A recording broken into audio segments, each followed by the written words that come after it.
Ndoa bila Mungu ni ndoano.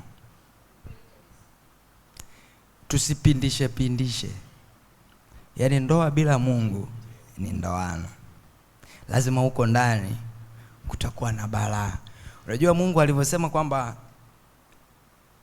enyi waume ishini na wake zenu kwa akili.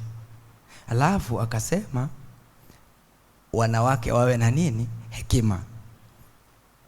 Alimaanisha kitu kikubwa sana pale, ikiwa na maana kwamba kama hivyo vitu vyote vikikosekana kwenye ndoa, ni lazima tu kwamba kutakuwa na shida na hatimaye ndoa inaweza hata kuvunjika. Kama kusipokuwa na hekima ndani ya ndoa, hivyo vitu vitavunjika. Hiyo ndoa itavunjika. Kama mwanaume usipokuwa na akili, sasa akili unayozungumzia akili ya kimungu, kwa sababu akili ya duniani tunayo, ile akili ya kimungu ya kutambua kwamba kwa wakati huu, kwa mazingira haya yaliyotokea, mimi nifanye kitu gani?